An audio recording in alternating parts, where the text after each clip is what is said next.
hello, fellow collectors. Ronnie Boy here, and this is Ronnie Boy Comics. Please like and subscribe. Alam niyo na yan. So, punta na tayo sa video. Meron ako ditong mga comic books na pinasign. Kasi nga hindi ako makapunta sa Super Manila, sa Team Latia, kay Daryl, kay Ana, kay Dillon, saka doon sa tropa niyang isa. Maraming salamat sa inyo.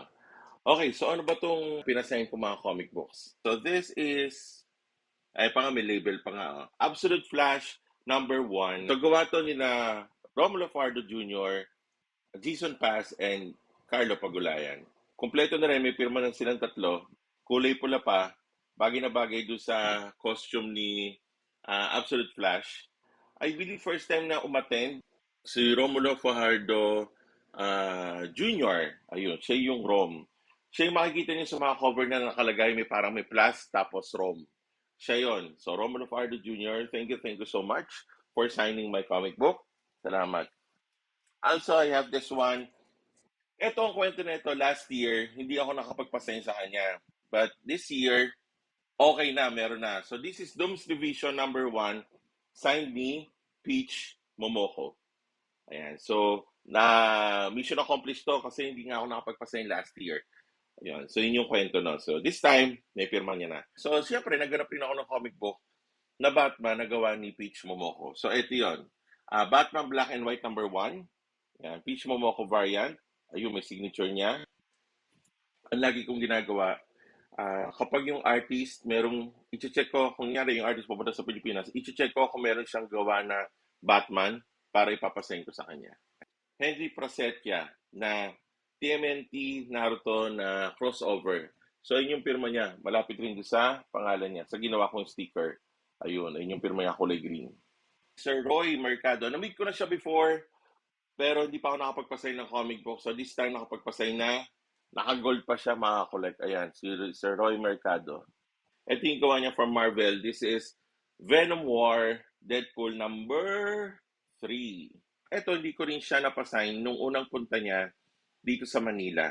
So, this is Atlantis Attack #4. Pinili ko to na ipasign ko sa kanya kasi si Wave yung cover, tapos ang gumawa ng cover ay si Jason Paz at saka si Carlo Pagulayan.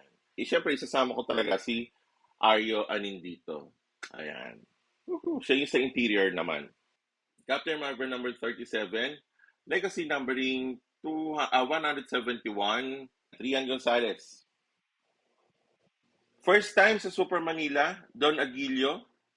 Spawn number 327. So, ayun yung sign niya. So, matching doon sa cover ng Spawn. Ayun. Sir, hopefully mamit rin kita one of these days. Nung nag-Super Manila sa circuit, hindi ko natala tong comic book na to eh. Alan Kwa, very visible yung kanyang signature. So, salamat Sir Alan for this. Namit ko na siya personally, kaya lang di ko nadala to eh. Itong copy na to. So, ngayon, meron ng sign. May signature na. Batman #104. Hopefully, tama yung pagkakapronounce ko. Bengal. Ayan. Alam ko, asawa siya ni Ma'am Rian eh. Siyempre, naghanap ako ng isa pang Batman. Batman Black and White #3. Ito talaga solid cover art from Sir Steven Segovia, Wolverine Origins, Dark Reign #36, Dark Reign tie-in. Ayun yung pirma niya. Another one from Sir Carlo Pagulayan. We have this one. Ito meron tayo dito na Batman #100. So kung nakikurious kayo kung ba't kalahati yung drawing ni Batman, kasi nasa likod si Joker. So ganun siya. Iyo. So ganda ng cover. Mahusay. Ayun. Si Sir Carlo Pagulayan yung sa interior naman. Batman #100. And kung magpupunta si Sir Jorge Jimenez, kasi siya yung nagawa ng cover, baka, papasayin din natin to sa kanya. Another one from Sir Romulo Fajardo Jr. This is Batman #108. Ayun yung signature niya.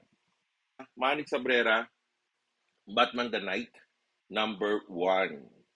Woohoo! Yan, salamat. Isa to sa mga masasabi ko na mission accomplished. Isa to sa mga talagang gusto kong pasahin kay Sir Manix. Yan, kasi nga Batman. From Sir Edgar Tadeo, this is Mars Ravelos Lastic Man. Ayun yung pirma niya. It's Wonder Woman number 37. Ito yung nasa Pasig yung Justice League. And meron na kasi akong pirma ni Sir Steven Segovia, meron na rin kay Sir Carlo Pagulayan, yun. Tapos meron na rin kay Sir Jason Paz.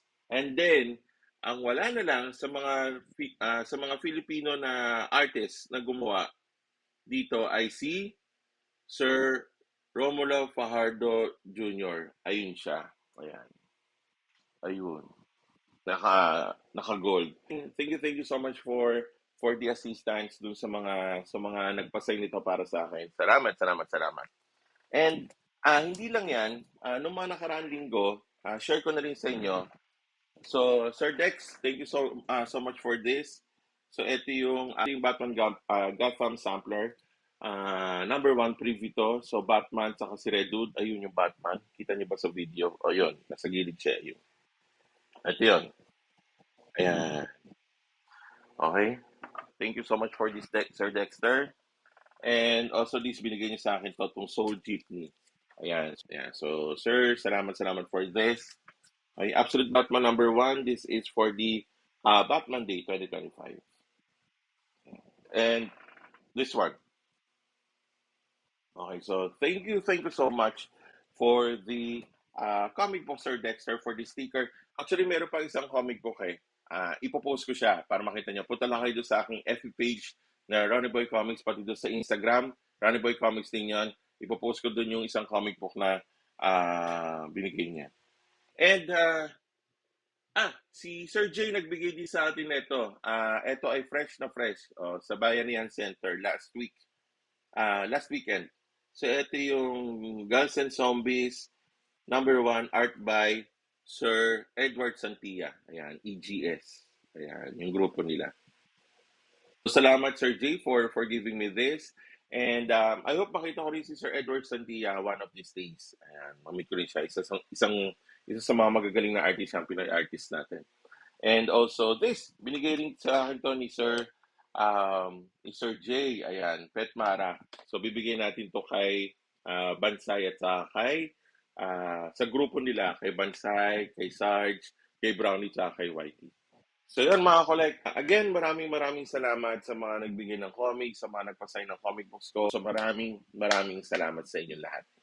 Okay, and that's it for now mga collect. Please like and subscribe. Ingat po kayo palagi. And as always, enjoy collecting comics. Kita sa susunod na video only here on Ronnie Boy Comics.